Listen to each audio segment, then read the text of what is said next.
Dear students, SIPT के लिए आज हम लोग 19 नंबर एपिसोड करने जा रहे हैं। आप देख रहे हैं कि सब तरफ अब वैकेंसीज आ रही हैं, डेट्स आ रहे हैं, एग्ज़ाम के डेट्स आ रहे हैं। आपका भी एग्ज़ाम का डेट किसी भी दिन घोषित हो सकता है। तैयारी अपनी इसी तरह से आगे बढ़ाते रहें। हम लोग इतने सारे टॉपिक्स कर रहे हैं, इसमें बस रिवीजन अच्छे से होते रहना चाहिए। और अगर रिवीजन अच्छे से हुआ, माइंड में रहा, तो रिजल्ट में भी ये स्कोर दिखेगा, अच्छा स्कोर दिखेगा, फाइनली आपका रिजल्ट भी होगा। चलिए देखते हैं आज के वे इंपॉर्टेंट टॉपिक्स जो हम लोग करने जा रहे हैं। आज हम लोग छोटे बड़े 6 टॉपिक्स कर रहे हैं, जिसमें पहला टॉपिक हिस्ट्री में चोल काल है। दक्षिण भारतीय इतिहास आज एंड हो जाएगा। 2 बड़े शासक वंश हम लोग कर चुके होंगे। इससे पहले हम लोगों ने पल्लव काल कल किया था। आज चोल काल हम लोग करते हैं, जो अत्यधिक महत्वपूर्ण है और एग्जाम्स में देखते हैं।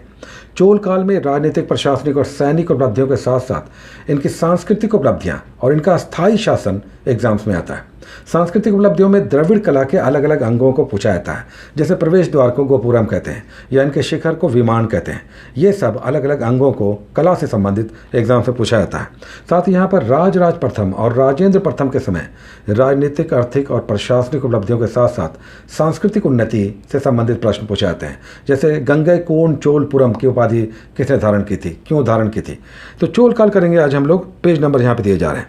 उसके बाद दूसरा टॉपिक हम लोग फिजिक्स में ऊष्मा यानी हीट कर रहे हैं। कल हम लोगों ने साउंड किया था, आज हम लोग हीट कर रहे हैं। अब हीट में हीट का प्रोपगेशन, कंडक्शन, कन्वेक्शन, रेडिएशन, चालन, संवहन और विकिरण, अलग अलग माध्यमों में किस प्रकार ऊष्मा का प्रसार होता है, ऊष्मा गति का नियम करना है।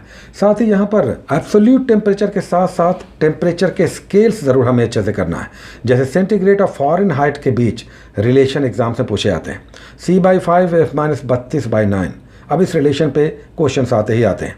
अगर सेंटीग्रेड पर 40 डिग्री टेम्परेचर हो तो फ़ारेनहाइट में क्या आएगा, या किस टेम्परेचर पर फ़ारेनहाइट और सेंटीग्रेड का तापक्रम समान होता है, -40 डिग्री पे। तो ये करेंगे आप ऊष्मा। उसके बाद हम लोग पॉलिटी में एक टॉपिक करते हैं। लोकसभा हम लोग कर चुके हैं, तो आज हम लोग कर लेंगे राज्यसभा।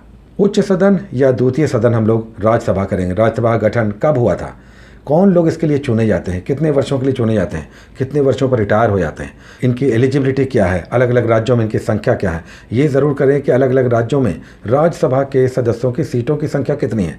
ये सब करेंगे आज राज्यसभा में। और फिर हम लोग स्पीडी से GK GS और साइंस से कुछ टॉपिक्स करते हैं, जिसमें GK GS वाले सेगमेंट से आज 2 पेजेस हम लोग कर रहे हैं, 46 और 47। 46 नंबर पेज पर आप जाएंगे तो समाधि स्थल है। पूरे देश में अलग अलग राजनेताओं की समाधियों के स्थल अलग अलग नामों से जाने जाते हैं, जैसे विजय घाट, राजघाट, शक्ति स्थल। तो ये यहाँ पे आपको दिखाई देगा। साथ ही विश्व के मरुस्थल और ज्वालामुखी है विश्व के संदर्भ में। ठीक है, आपको वर्ल्ड ज्योग्राफी नहीं पढ़ना है, लेकिन GK के रूप में ये क्वेश्चन दिखाई देते हैं, तो उस संदर्भ में यहाँ पर आपको करना चाहिए। उसका 47 नंबर पेज पर आएंगे तो विश्व के प्रमुख संगठन और उनका हेडक्वार्टर एग्जाम से पूछा जाता है। ILO का हेडक्वार्टर, WTO का हेडक्वार्टर कहाँ है, तो ये सब विश्व के प्रमुख संगठनों के अलग अलग हेडक्वार्टर्स एग्जाम्स में आते हैं। यहाँ पर अच्छा दिया हुआ है।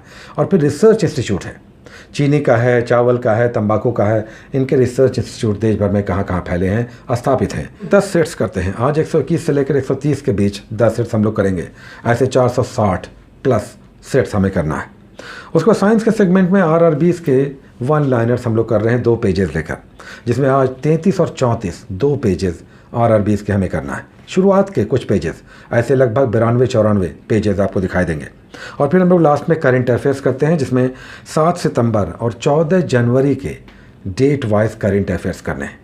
एक और इम्पॉर्टेंट बात, आज आपका प्रैक्टिस सेट नहीं आया टॉपिक बेस्ड, चूँकि BPSC के हलचल ने आज बहुत कुछ हलचल मचा दिया, इसलिए टाइम नहीं मिल पाया। कल हम लोग डेट वाइज प्रैक्टिस सेट्स जो आपके आ रहे थे वो हम लोग कल करेंगे। तो आज हम लोग करंट अफेयर्स ले रहे हैं 7 सितंबर और 14 जनवरी का। इसे डेट वाइज करें, 15 निकालें कम से कम दोनों का, और 20 कम से कम 1 लाइनर्स आप करंट अफेयर्स करें। ये बहुत बड़ा रिस्पॉन्सिबिलिटी हम आपको दे रहे हैं।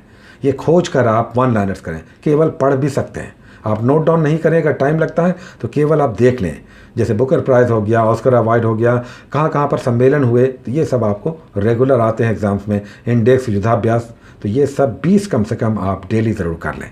चेक किया।